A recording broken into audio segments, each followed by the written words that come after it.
Hey, this is Omar Miranda with What's Your Problem? It is Saturday, April the 10th. No, I'm sorry, April the 11th, the day before Easter.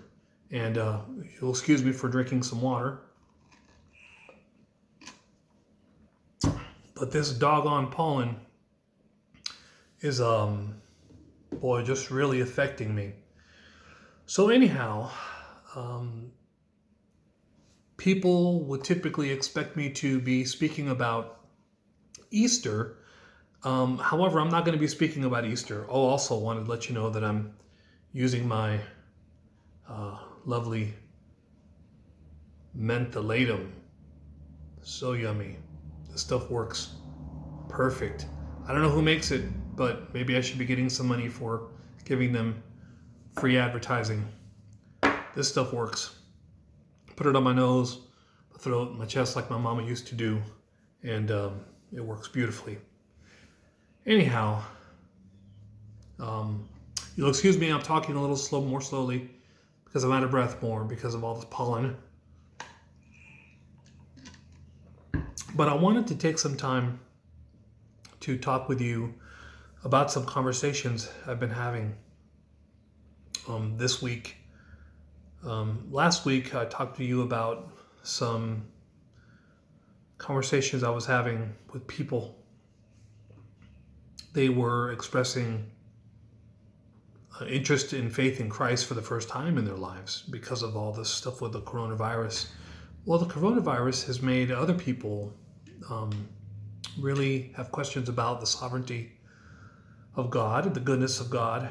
And a lot of people are really asking questions about the role of God, and if God is so good, why is there sin and suffering and death and all these things in the world and evil?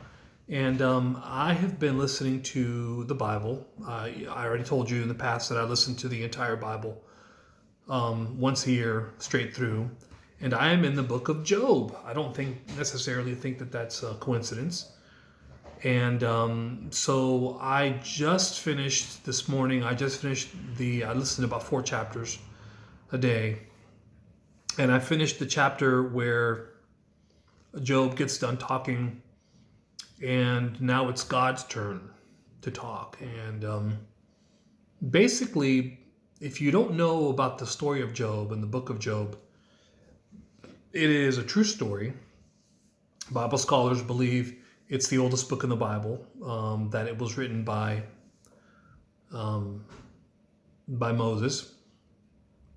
And he basically tells a story of a guy named Job, and basically Satan gives God a dare and basically says that the only reason why Job is so blessed and so good is because God blesses him. But if God would remove his blessing from Job, Job would curse God. And so God says, hey, you know what? I'll take that.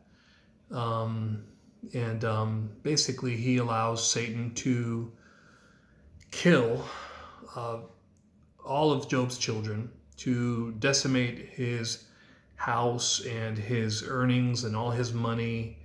And interestingly enough, Satan uses things like nature. He uses like a east wind, a whirlwind. He uses like fire.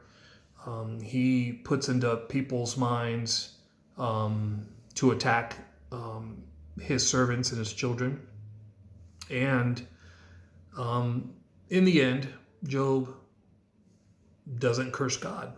And Satan comes back to God and says, well, yeah, I get that. The only reason why he's still not cursing you is because I haven't actually done something bad to Job. And so God says, okay, well, you can go on and do all kinds of bad stuff to Job. Just don't kill him. And so Satan comes back to Job and he gives him these nasty boils from the top of his head to the bottom of his feet. And so the rest of the book of Job is Job's friends coming and basically kind of, giving him excuses like why this bad stuff happened to him. And in the midst of all this stuff, Job is questioning God, and he's very angry. He's grieving. He's questioning why these bad things are happening. And then there's another friend who comes, and basically, because he's kind of a younger guy, and he basically says, "Hey, I waited patiently, listened to what y'all had to say.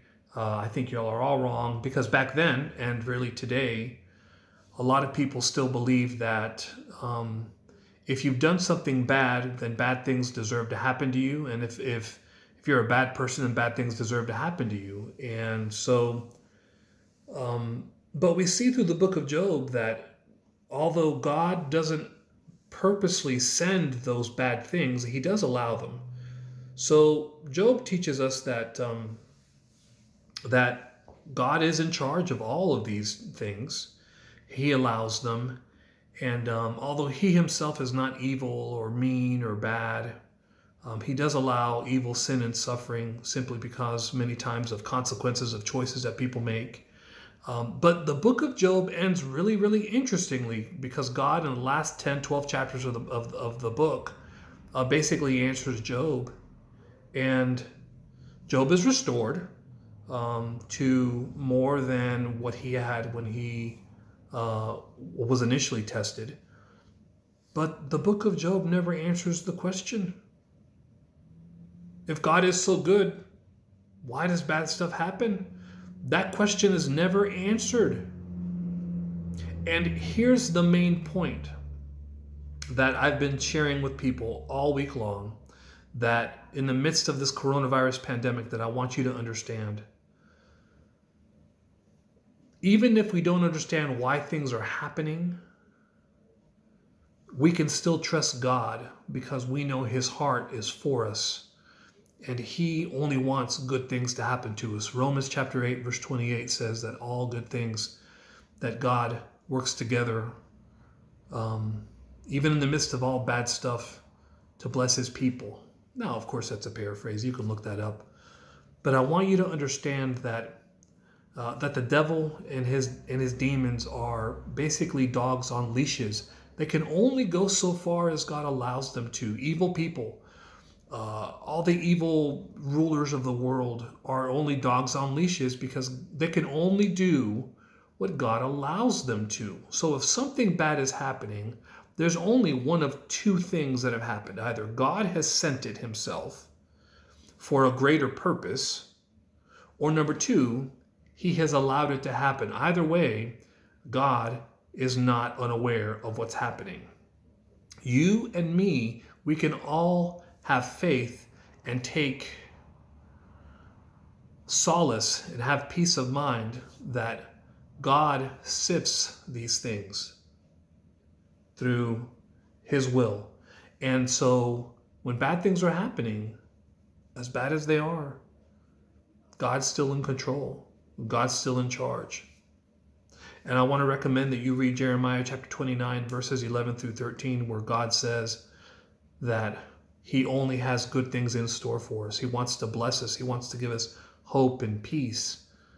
And he wants to do that for you too. He doesn't want you to be anxious or worried. Now, do I wear a face mask when I'm outside? I do. Do I use, we call it magic soap on our hands, hand soap? When I get done from being in the store, I do. Do I wash my hands for 20 seconds when I get home and change my clothes? Yeah, I do.